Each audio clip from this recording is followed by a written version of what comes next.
Transformer l'Accor Arena en un temps record, la faisant passer de salle de concert à piste d'athlétisme, c'est le travail de Sarah, régisseuse. Mon rôle à moi, c'est de faire la préparation technique et logistique des événements et faire la coordination de chantier pour m'assurer que les temps sont bien suivis et que tout se passe en sécurité. En général, on est entre 100 et 200 personnes. Donc, du coup, par rapport à comment ils dimensionnent les équipes, aussi quand je les regarde monter, tout ça, ça va aller. Enfin, quoi. Là, effectivement, on va pas te punir très tard, mais ils n'ont pas de créatif technique. Tu regardes bien que le son n'est pas encore tout à fait complètement descendu, il nous reste plus bonne lumière. La vidéo, bon ça va d'un côté, c'est enlevé, de l'autre côté pas encore. Voilà, tu mesures un petit peu, il y a encore toute la scène après. La scène, une fois qu'ils vont enlever ce qu'il y a dessus, ils vont l'avancer. Ça aussi, ça prend du temps, tu vois, et que le sol soit libre.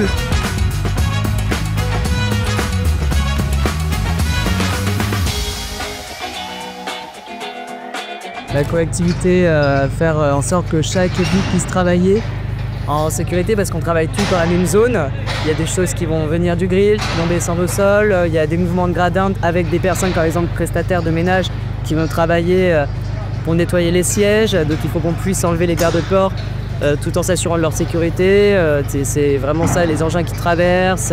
Comme on a pu le voir sur Rock, les invités qui déboument dans la salle, baïkidés des fois. Enfin bon, tout ça, il faut vraiment y faire très attention. C'est vraiment ça les principaux personnalités. Le régisseur ici, ça se compose en 4 étapes. On va d'abord avoir l'étape de préparation, de cadrage d'un projet. On peut partir soit d'un projet préexistant, et donc là on est dans l'adaptation technique et logistique du projet dans notre lieu, soit dans l'accompagnement de A à Z, de la faisabilité technique de cet événement en création. Après on va rentrer dans une phase de planification, donc on va coordonner, mettre en place toutes les ressources humaines, techniques et logistiques qu'il faut pour le bon déroulement de l'événement.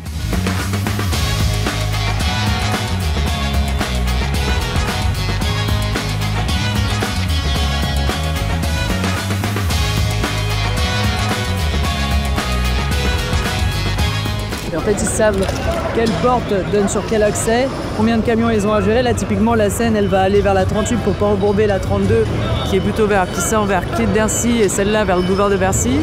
Tout ce qui va être technique, donc lumière, son et structure, va aller à la 32.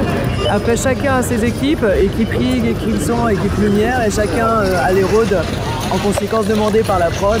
Et donc, il y en a, c'est par exemple avec des chasubles de couleurs différentes qui sont repérées. Et nous, il faut qu'on soit en configuration dès 6 h. Notamment, là, on a le hockey dans pas longtemps. Avec l'athlète qui finit à 18 h, on a fait une réunion de préparation avec la fédération pour qu'on puisse enlever tout ce qui est piste, saut de terre, saut en longueur. En même temps, travailler sur les gradins. Et une fois qu'ils ont évacué les agrès, qu'on puisse nettoyer le sol pour qu'on puisse démonter le sol, parce qu'en fait le sol noir qu'on voit recouvre une dalle et disque qui est une crête noire. Et donc nous après il faut qu'on puisse faire la mise en glace rapidement. Ah, ça tourne beaucoup ici, ouais. Ça tourne beaucoup. Pendant les Jeux Olympiques, on a été obligé de fonctionner sur les rotations quasiment S24 quoi.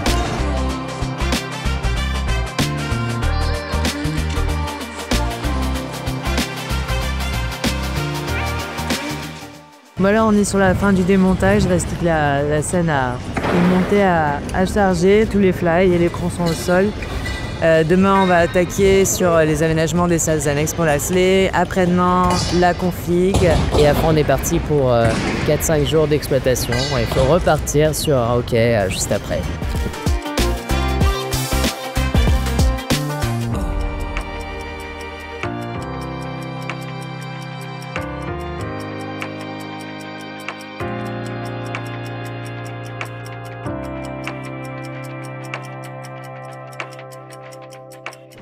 Depuis ROF, on a changé la configuration des gradins pour laisser plus de place, notamment au sol pour les pistes d'athlètes qui vont arriver. On a fermé les ouvertures au centre des lignes droites.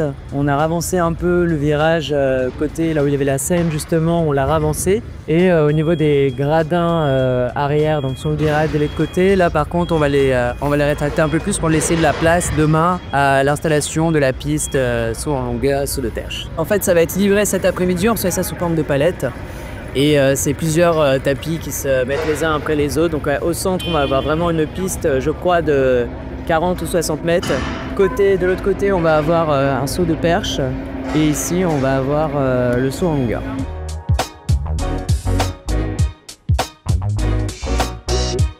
J'aime bien le challenge. Les challenges techniques, c'est toujours intéressant de voir comment on peut arriver de partir d'un projet, le rendre concrètement possible, et aussi le fait d'être la personne qui va trouver des solutions un peu à tout sur le terrain. Moi, à la base, je faisais de la musique et j'ai voulu faire du son.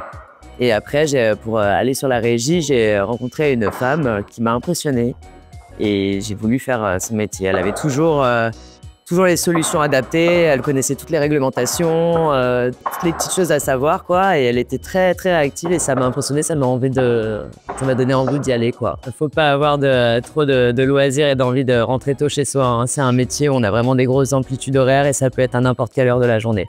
Ça peut être, on peut commencer à 4 heures du matin, on peut commencer à 4 heures de l'après-midi, on peut être sur des vagues de 10 heures, voire 12 heures. C'est très rempli comme calendrier. Je pense que c'est une question d'habitude. Après, quand on est dans ce genre de métier-là, on sait très bien que ça va être comme ça. Puis comme c'est un métier passion, ça passe beaucoup plus facilement. Ouais. On voit pas le temps passer, on va dire.